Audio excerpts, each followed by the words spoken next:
تمہیں جانو نا. ٹھیک ہے؟ کیا بنگلہ سمجھ میں آ رہی تم لوگ؟ اچھا اچھا، ہم سمجھے ہندی میں سمجھ رہے ہو. اور پھر اتنی عزت و سرفرازی اللہ تعالیٰ نے انسان کے پیدا ہونے سے پہلے عطا فرمائی. لیکن جانتے ہو انسان کو پیدا کہاں سے کیا؟ جب آپ قرآن پڑھو گے تو پتہ چلے گا کہ اللہ تعالیٰ نے انسان کو پیدا کیا گیلی مٹی سے، اور وہ بھی ایسی مٹی کی جو بدبودار سڑی ہوئی مٹی سے. تو اپنی حیثیت کو پہچانیے آپ. اللہ نے عزت تو دی ہے لیکن تمہیں کہاں سے اٹھایا ہے؟ بڑی سڑی ہوئی بدبودار مٹی سے، قطرے بے مقدار سے تمہاری ہستی کو اللہ تعالیٰ نے بنایا. لیکن قربان جاؤ اس خلاق عالم پر کہ اس رب العالمین نے اتنی گندگی اور غلاظت کی جگہ سے تمہیں اٹھایا. لیکن اس کی قدرت دیکھو کہ جب تخلیق فرمایا تو اللہ خود فرماتا ہے کہ لَقَدْ خَلَقْنَا الْإِنسَانَ فِي أَحْسَنِ تَقْوِيمٍ، کہ ہم نے انسان کو احسن صورت میں پیدا کیا. کوئی فرشتہ بھی انسان کی سندرتا کو نہیں پا سکتا ہے.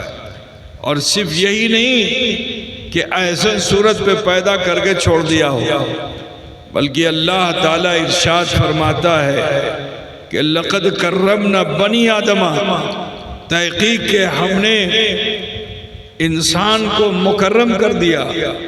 تو عزت کا تاج بھی اللہ تعالیٰ نے اس انسان کو عطا فرمایا. لیکن یہ انسان کے جس کو اللہ تعالیٰ نے پیدا کیا تو اللہ ارشاد فرماتا ہے کہ خلق الانسان من صلصال کالفخار، کہ ہم نے انسان کو پیدا کیا پہلے یہ گیلی مٹی کے مانند تھا، پھر ہم نے اس میں کھنک پیدا کر دی. عزیزان گرامی، دنیا میں آنے کے بعد یہ انسان اس شرف و بزرگی کے پانے کے بعد بڑا متکبر ہو گیا. تکبر ایسا کہ خدا کی خدائی کو بھلا ڈالا.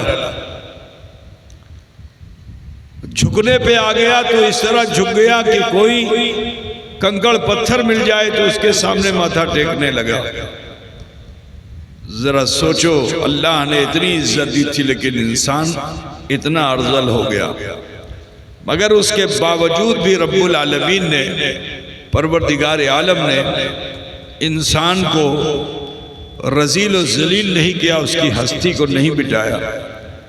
انسان کی اصلاح کے لیے اللہ تعالیٰ نے نبیوں اور رسولوں کو مبعوث فرمایا. انبیاء و مرسلین دنیا میں تشریف لاتے رہے اور انسانوں کی ہدایت فرماتے رہے. عزیزو ذرا خیال کیجئے کہ اللہ تعالیٰ نے اتنی عزت و شرافت کے ساتھ پیدا کیا تھا، لیکن حضور اکرم صلی اللہ علیہ وسلم کے آتے آتے انسانوں کا حال کتنا خراب ہو گیا تھا کہ بیٹی پیدا ہو جائے تو رات کے اندھیرے میں زندہ دفن کر دیتے تھے. باپ مر جائے تو سوتیلی ماں کو بڑے بیٹے کے حوالے کر دیتے تھے. جوئے کی بساط پر اپنی بیوی کو لا کے کھڑا کر دیتے تھے. جوئے میں اپنی بیوی تک کو وہ بیچ ڈالتے تھے. عزیزان گرامی، کوئی اگر بیوہ عورت ہو گئی تو اس کو منحوس بنا کر کوٹری میں بند کر دیا جاتا تھا، اس کی کوئی صورت نہیں دیکھتا تھا. میرے عزیز، عالم یہ تھا کہ ایک مینڈ کے لیے، ایک آل کے لیے جھگڑا اگر شروع ہوا تو نہ جانے کتنے خون بہہ گئے، نسلوں میں خون بہہ گیا، اور جنریشن کو یہ بھی نہیں معلوم کہ یہ جھگڑا شروع کیوں ہوا تھا، ہم ان سے لڑ کیوں رہے ہیں. بس قبیلے یہی جانتے تھے کہ یہ میرا دشمن ہے، یہ میرا دشمن ہے، یہ میرا دشمن ہے، ہمیں ان کی جان لینا ہے۔ وہ سوچ نہیں ہمیں ان کی جان لینی ہے۔ غرض کے اتنی پراگندہ تہذیب ہو چکی تھی دنیا کی، اور ایسے ماحول میں پھر اللہ رب العزت نے، پروردگار عالم نے انسان کو شرف و بزرگی بخشنے کے لیے اللہ تعالیٰ نے رحمت دو عالم احمد مجتبی محمد مصطفیٰ صلی اللہ علیہ وسلم کو اس خاکدان گیتی پہ جلوہ فکن فرمایا۔ رسول رحمت کیا آئے کہ ایک انقلاب آ گیا۔ انسانیت جو سسک رہی تھی، لوگ درندہ صفت ہو چکے تھے، لیکن میرے رسول کی آمد سے تہذیب بدلنے لگی، کلچر بدلنے لگا۔ مگر جب اللہ کے رسول صلی اللہ علیہ وسلم نے اعلائے کلمت الحق کیا تو دوست کم بنے، دشمن زیادہ بن گئے۔ جب ان کے نفس کو جھجوڑا جانے لگا تو وہ مخالف ہو گئے محسن انسانیت جناب محمد رسول اللہ صلی اللہ علیہ وسلم کے۔ برادران ملت اسلامیہ، اللہ تبارک و تعالی نے اپنے حبیب سید عالم صلی اللہ علیہ وسلم کو اس خاکدان گیتی پہ جلوہ فگن فرمایا، اور جب آپ نے دعوت حق پیش فرمائی تو اگر ابو بکر مشرف اسلام ہو جائیں تو انبیاء کے بعد سب سے بڑا مرتبہ صدیق اکبر پا جائیں۔ وہ رتبہ جو اللہ نے انہیں دیا تھا، انسان کو دیا تھا، وہ لوٹ کر پھر انسان کی طرف آ جائے۔ برادران ملت، انسان اپنی حیثیت کو نہیں پہچانتا کہ اللہ تعالیٰ نے انسان کو کیا عزت و سرفرازی دی ہے، لوٹ کے اسی کی طرف جانا ہے۔ اللہ تعالیٰ ارشاد فرماتا ہے اِنَّ أَكْرَمَكُمْ عِندَ اللَّهِ أَتْقَاكُمْ، تم میں زیادہ متقی اللہ کے نزدیک وہ زیادہ مکرم ہے جو زیادہ متقی ہے، پرہیزگار ہے، اللہ سے ڈرنے والا ہے۔ برادران ملت اسلامیہ، آؤ میں تمہیں بتاؤں کہ وہ لوگ جنہوں نے کلمہ لا الہ الا اللہ محمد رسول اللہ پڑھ لیا، ان کے مرتبے کیا ہیں اسے سمجھ لو۔ سنو، جب اللہ کے رسول صلی اللہ علیہ وسلم مکے سے مدینہ پہنچے تو یہودیوں نے یہ کہنا شروع کیا، بتانا شروع کیا کہ قوم بنی اسرائیل میں ایک شخص ایسا تھا کہ جو ہزار مہینے عبادت کرتا تھا۔ جب یہ رسول پاک نے سنا تو میرے نبی کے دل میں خیال پیدا ہو گیا۔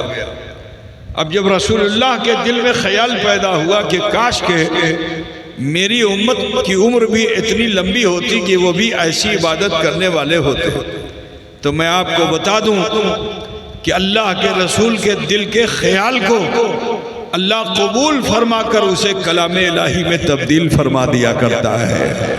برادران ملت، یہ خیال جب میرے نبی کے دل میں آیا تو اللہ تعالیٰ نے سورہ قدر نازل فرمائی۔ کیا؟ سورہ قدر، ٹھیک ہے نا؟ لیلۃ القدر نازل کی تاکہ میرا حبیب راضی ہو جائے۔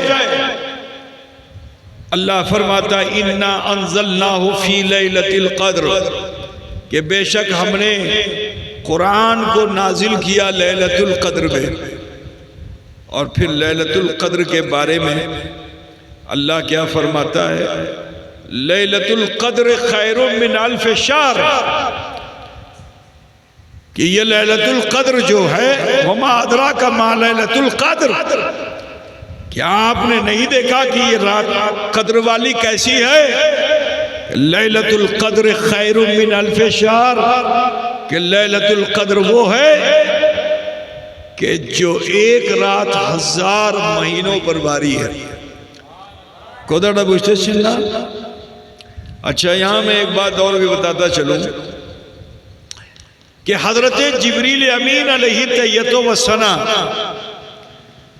بڑے جلیل القدر نبی ہیں جو کسی رسول ہیں، نبی نہیں، رسول ہیں جو کسی غیر نبی کے پاس نہیں جاتے. سمجھ رہے ہیں؟ نبی کے پاس جائیں گے اللہ کا کلام لے کر کے، اللہ کا حکم لے کر، اللہ کی وحی لے کر. نبیوں کے پاس جاتے رہے. کسی کے پاس 10 مرتبہ آئے، کسی کے پاس 100 مرتبہ آئے، کسی کے پاس 1000 مرتبہ آئے. ہمارے نبی کی بارگاہ میں 16,000 مرتبہ آئے. کتنا؟ ٹھیک ہے نا؟ لیکن کسی عام انسان کے پاس حضرت جبریل نہیں جاتے. لیکن اے مسلمانوں، تم نے نسبت حاصل کی ہے، نسبت حاصل کی ہے تم نے رسول اللہ سے. تو ذرا اپنے مرتبے کو پہچانو کہ حضرت جبریل امین کسی اور کے پاس تو نہیں جاتے، لیکن ہر سال امت محمدی کے پاس آتے ہیں. سبحان اللہ. نعرہ تکبیر، نعرہ رسالت، نعرہ حیدری، سرکار تاج الاولیاء.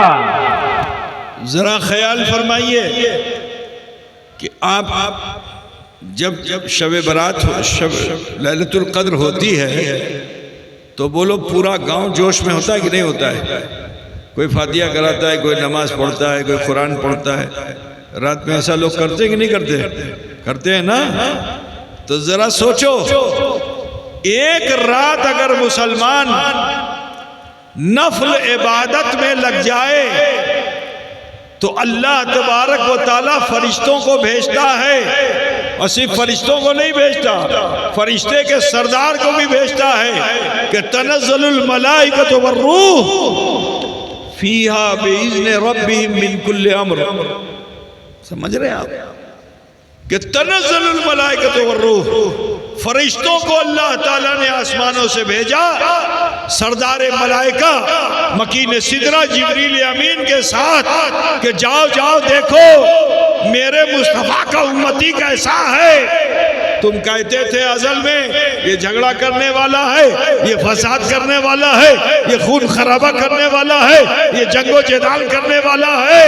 لیکن جاؤ جا کے دیکھو میرے محمد عربی کا امتی ہے جو میری بندگی میں لگا ہوا ہے، جو میری بندگی میں لگا ہوا ہے. اے فرشتوں جاؤ اور جا کر کے یہ نظارہ دیکھو اور دیکھ کر خاموش مت رہنا، صبح تک اس کے لیے مغفرت کی دعا کرتے رہے. تو اے عزیزو ذرا سوچو، اپنی حیثیت کو پہچانو. آج افسوس ہے کہ مسلمان اپنی حیثیت کو بھول گیا ہے، جس کی وجہ سے وہ ذلیل و خوار ہو رہا ہے، رسوا ہو رہا ہے. اپنے وقار، اپنی حیثیت کو پہچانیے کہ تم نے جب کلمہ پڑھ لیا تو اب تم کمزور نہیں ہو. کل مومن اخوہ، سارے مسلمان بھائی بھائی ہیں. سب اسلام کو حاصل کرنے کی بنیاد پہ مرتبے والے ہو گئے ہو، رتبے والے ہو گئے ہو. چلو آج میں تمہیں یہی بتاتا چلوں گا تاکہ تم اپنی حیثیت کو پہچان لو. سنو، نبی رحمت کا مقام تو بہت بلند ہے. ارے امت اگر سیدھی راہ پہ آ جائے تو اس کا مرتبہ مقام کیا ہے اسے سنو. صرف کلمہ پڑھنے کی بنیاد پہ اے مسلمانوں، ہمارے کندھوں پہ 2 فرشتے بیٹھے ہوئے ہیں. اس پر ہمارا ایمان ہے. جو انکار کر دے وہ مومن نہیں ہوگا. ٹھیک ہے نا؟ تو یہ دونوں فرشتے، ان کا نام کیا ہے آپ لوگوں کو معلوم ہے؟ ارے بولو نا بھائی، پتہ ہے؟ معلوم ہے تو بولو. کیا نام ہے فرشتوں کا؟ نام معلوم ہے؟ کرامن کاتبین. ابھی نہیں کہ دہنا والا کرامن ہے تو بائیں والا کاتبین، نہیں. دونوں فرشتوں کا ایک ہی نام ہے. کیا نام ہے؟ کرامن کاتبین. تو داہنی طرف والا جو فرشتہ ہے وہ ہماری تمہاری نیکیاں لکھتا ہے. اور نیکی کیسی کہ اگر تم نے نیکی کا ارادہ کر لیا، جیسے ابھی مرید و طالب ہونے کے لیے تم بیٹھے نا، تو آپ نے نیکی کا ارادہ کیا کہ بھی بھالو کاج کربو، متھو کدا بولبو نا، شریتر مادھیم ہمیں جیون وتیت کربو. یہ تمہارے من میں خیال آیا. تو یہ فرشتہ تمہاری اس ایک نیکی پر 10 نیکی لکھتا ہے. کتنا لکھتا ہے؟ 10 نیکی لکھتا ہے. عمل کر لو تو اس پہ الگ سے 10 نیکی لکھے گا. آپ سمجھے؟ ارادے پہ بھی نیکی ملتی ہے، عمل پہ بھی نیکی ملتی ہے، لکھ لیتا ہے یہ. لیکن جو بائیں طرف والا فرشتہ ہے یہ اس وقت تک نہیں لکھتا جب تک آپ برا کام کر نہیں لیتے ہو. مثال کے طور پر شراب کو بوتل سے نکالا نہیں لکھے گا، جام میں بھرا نہیں لکھے گا، ہونٹ تک لگ گیا نہیں لکھے گا.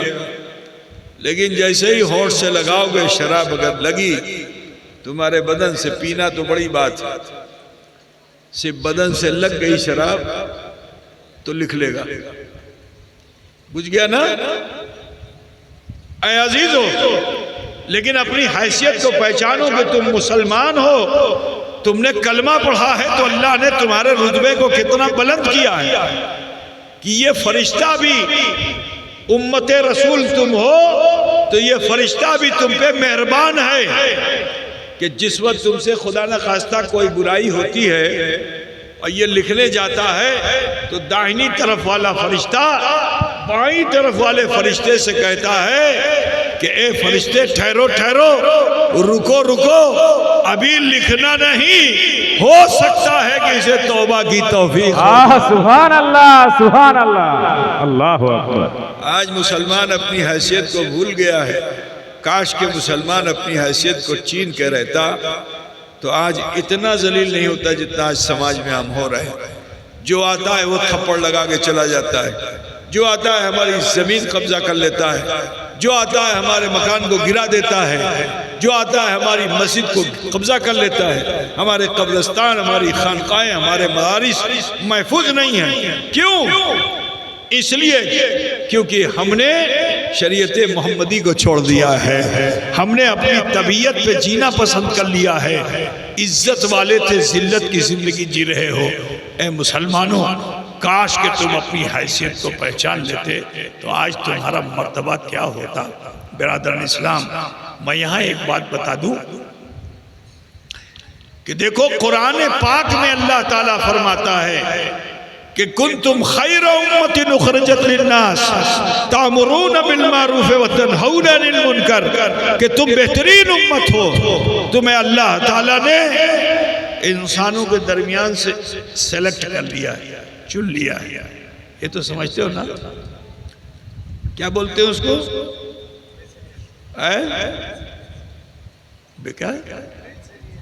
بیچے نیچے نہیں. مثال کے طور پر جیسے یہ لال گلاب ہے، یہ پیلا گلاب ہے، یہ جامنی گلاب ہے نا، لگا ہوا ہے، سارے گلاب لگے ہوئے ہیں. اب اس میں سے تم اگر نکالو، سیلیکٹ کرو تو کیا بولیں گے اس کو؟ بہت مشکل سے سمجھ میں آتا ہے تمہارے. کیا بولتے ہیں؟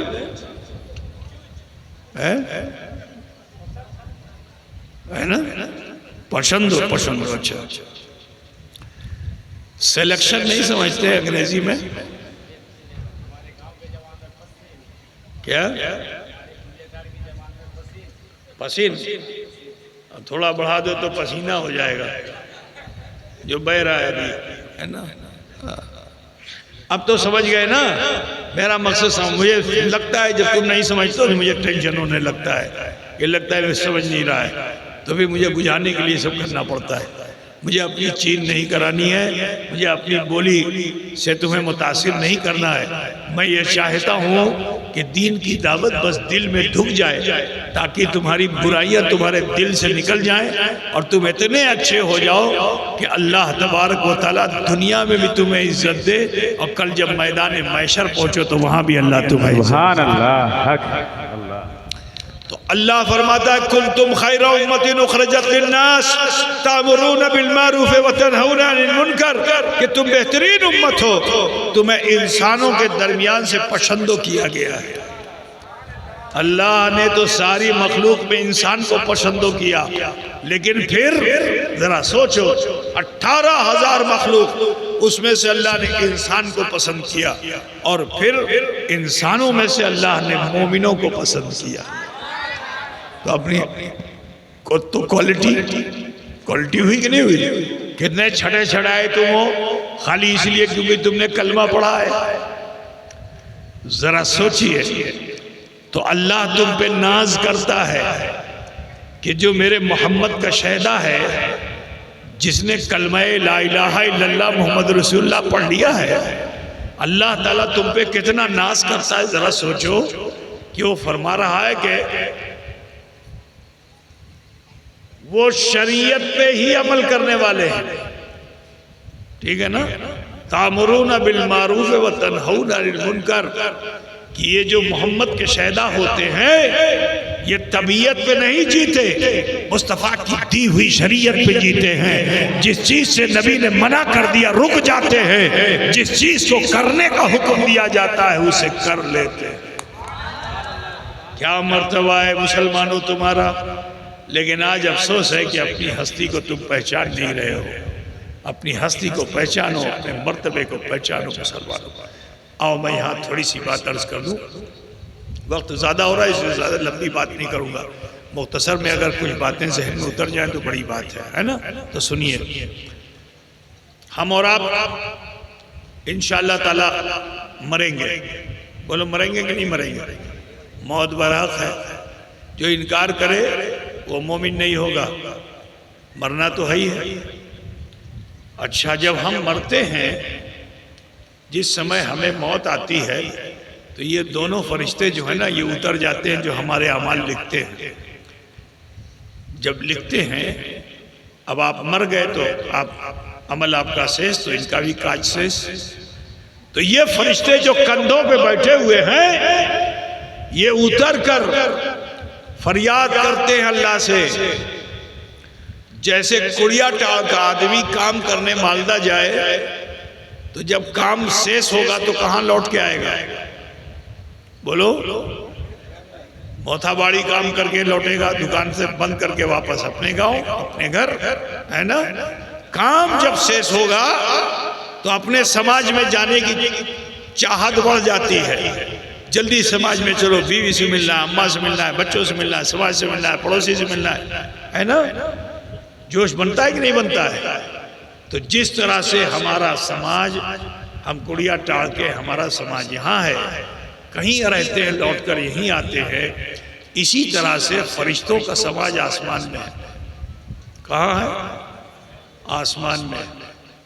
تو جب یہ دونوں فرشتے کام سیس کر لیتے ہیں تو یہ اللہ کی بارگاہ میں عرضی لگاتے ہیں۔ اپنی مرضی سے جا نہیں سکتے، تم تو اپنی مرضی سے بھاگ کے آ جاتے ہو، لیکن فرشتہ اپنی مرضی سے اپنے سماج میں بھی نہیں جا سکتا، تو اللہ سے عرضی لگائے گا کہ اللہ ہمیں آسمان روپرے آشتے چاہیے، اللہ ہم آسمان میں آنا چاہتے ہیں۔ آشبو کی آشبو نا، اللہ جب تک پرمیشن نہیں دے گا نہیں جائیں گے۔ تو ان فرشتوں سے اللہ ارشاد فرمائے گا تم کو ابھی آسمان میں آنے کی ضرورت نہیں ہے، یہ جو میرا بندہ انتقال کر گیا ہے اس کی قبر پہ جاؤ، ایک سرانے کھڑے ہو کر کے اور ایک پیتانے کھڑے ہو کر صبح قیامت تک کے لیے اس کی مغفرت کی دعا کرتے رہو۔ کنتم خیر امت اخرجت للناس تأمرون بالمعروف وتنہون عن المنکر، تم بہترین امت ہو، تمہیں اللہ تعالیٰ نے انسانوں کے درمیان سے پسند کیا ہے، اور جو پسندوں کرنے کے بعد تمہیں سرفرازی اور سربلندی عطا فرمائی ہے۔ قدرہ بوجھتے چھنے بابا، سنو، اپنی حیثیت کو پہچانو، اپنی تہذیب کو بدلو، اپنے معاشرے کو بدلو۔ اللہ رب العزت ارشاد فرماتا ہے، تمہاری چھبی کو اللہ نے قرآن میں رکھا ہے۔ اگر آپ اجازت دے تو میں وہ بات بھی رکھ دوں، سنیں گے بھائی؟ سن بین جی، تم کیسے ہو تمہاری چھبی کیسی ہونی چاہیے، تمہارا اخلاق کیسا ہونا چاہیے، تمہارا کردار کیسا ہونا چاہیے، تمہارا عمل کیسا ہونا چاہیے، یہ سب چیزیں قرآن میں اللہ نے محفوظ کر رکھی ہیں. ٹھیک ہے. آیت کریمہ یہ ہے محمد الرسول اللہ والذین معه اشداء علی الکفار رحماء بینہم تراہم رکعا سجدا یبتغون فضلا من اللہ ورضوانا سیماہم فی وجوہہم من اثر السجود.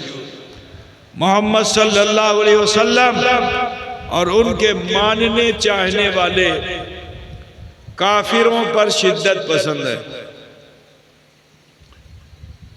بجھ رہے ہو آپ؟ آج جو کافر ہے اس سے ہماری دوستی بہت اچھی ہو جاتی ہے. اور کافر خالی ہندو اور جینی نہیں ہے، عیسائی اور بودھسٹ نہیں ہے، کلمہ پڑھنے والا بھی کافر ہے اگر وہ نبی کی شان میں کھوٹی کرنے والا ہے. آج ذرا خیال کرو، ہم کو وہ زیادہ اچھے لگتے ہیں، ہم اپنی بیٹیاں دے دیتے ہیں، ان سے بیٹیاں لے لیتے ہیں. جن سے ہم کو شدت کرنی چاہیے ان کے ساتھ ہم بھالوباسا کرتے ہیں، ان سے ہم محبت کرتے ہیں. اللہ فرماتا ہے شدہ علی الکفار، کافروں پر شدت کرو. لیکن ہماری حالت کیا ہے؟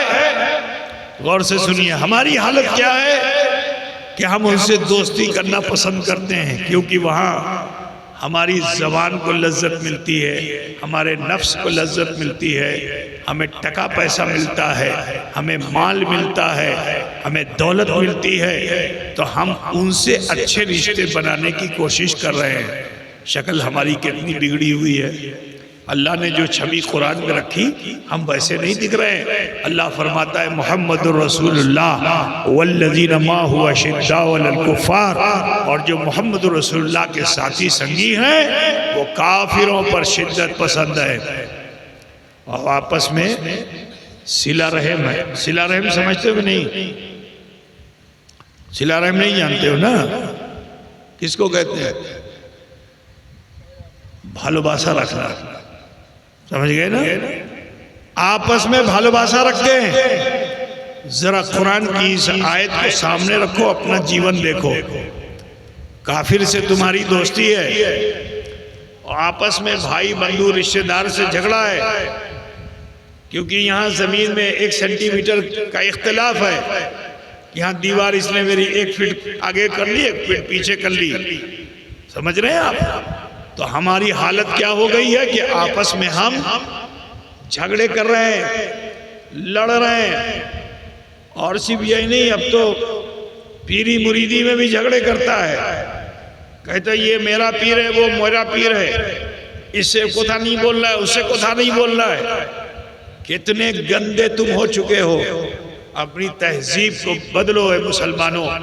قرآن کی آیت کریمہ کی سچی تفسیر بنو کہ اللہ فرماتا ہے محمد الرسول اللہ والذین معہ اشداء علی الکفار رحماء بینہم. آپس میں مسلمان بھائی بھائی ہے، آپس میں مسلمان بھائی چارہ کے ساتھ رہتا ہے. ٹھیک ہے، صلہ رحمی کے ساتھ رہتا ہے، معاف کرنے کی صلاحیت ہے. میرے نبی نے فرمایا کہ اگر اختلاف ہو جائے، جھگڑا ہو جائے تو اس جھگڑے کو زیادہ دن تک مت رکھو. دل میں اگر دکھ بھی پیدا ہوا ہے تو 3 دن کے اندر اپنے مسئلے کا حل نکال دو. 3 دن کیا 3 نسلیں گزر جاتی ہیں، مسئلہ حل نہیں ہوتا ہے.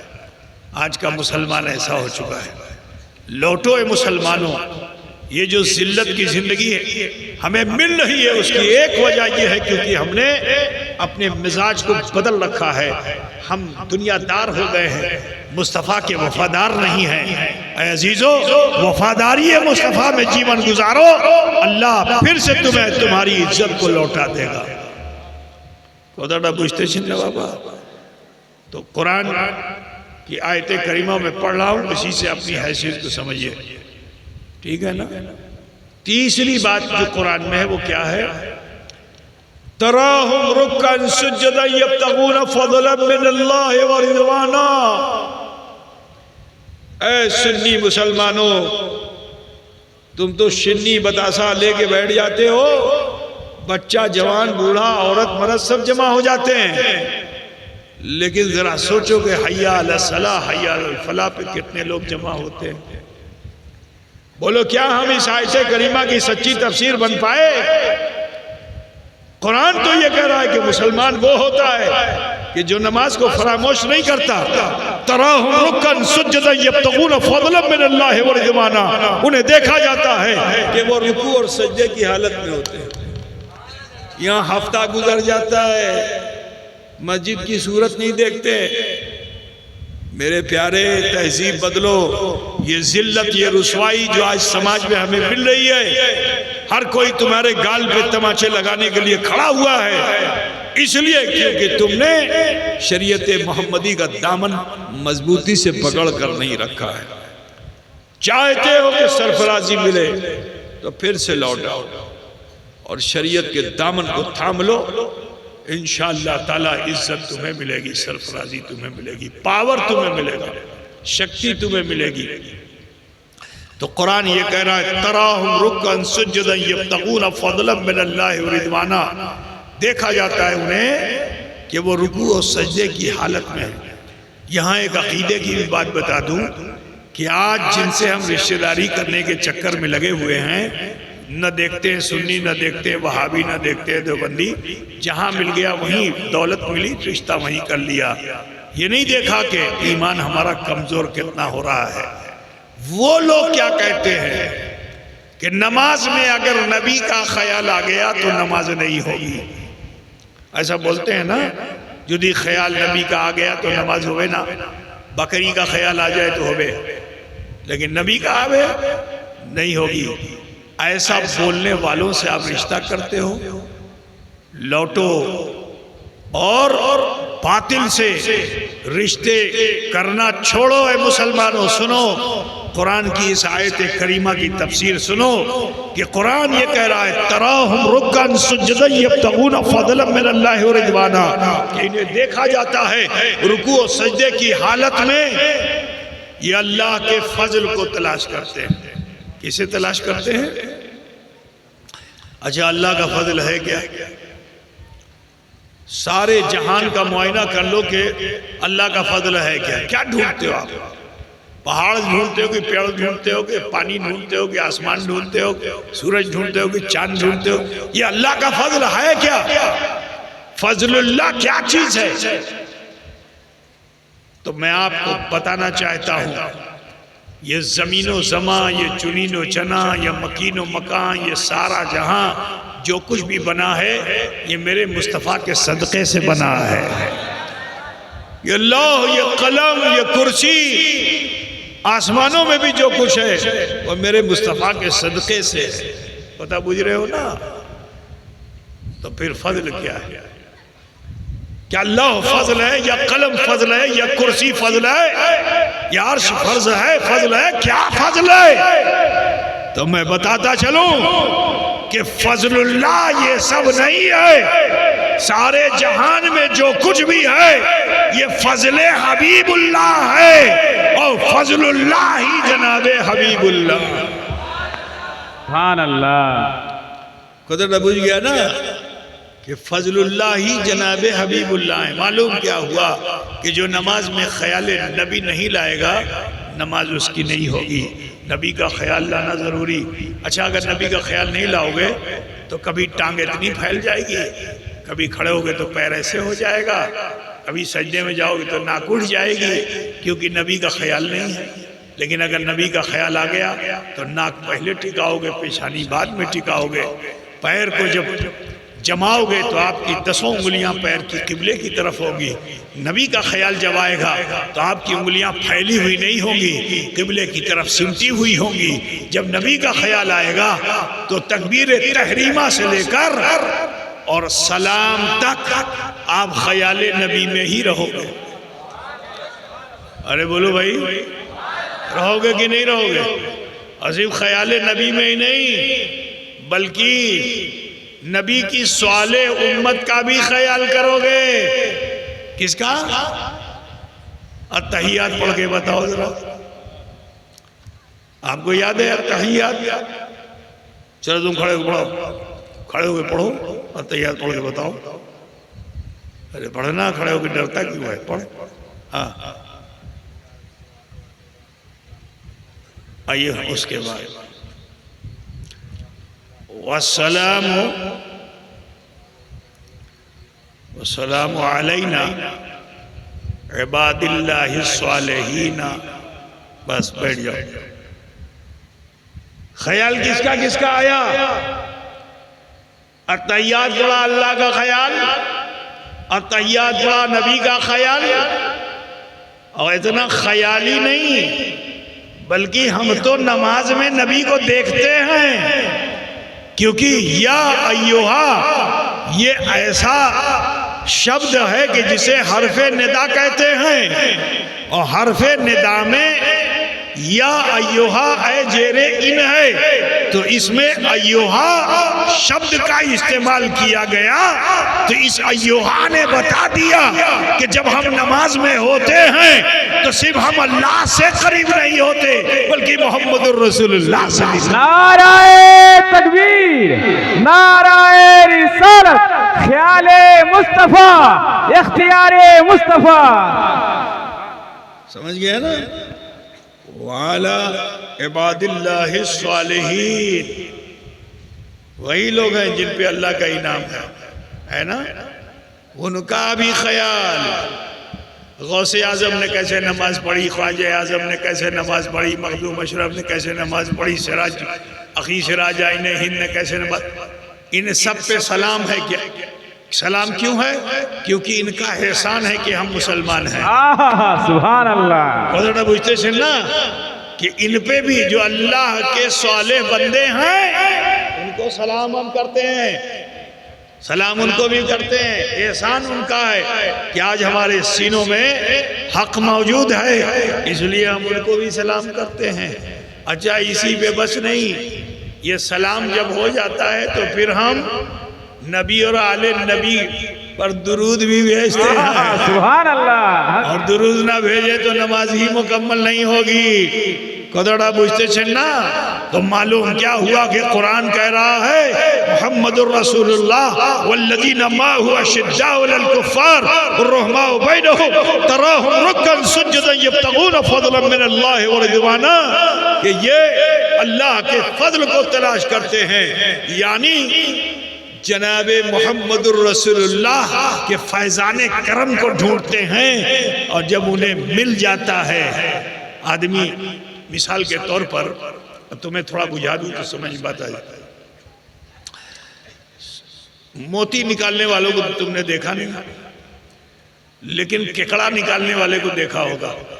ککڑا بوجھتے ہو نا، پانی میں ہوتا ہے.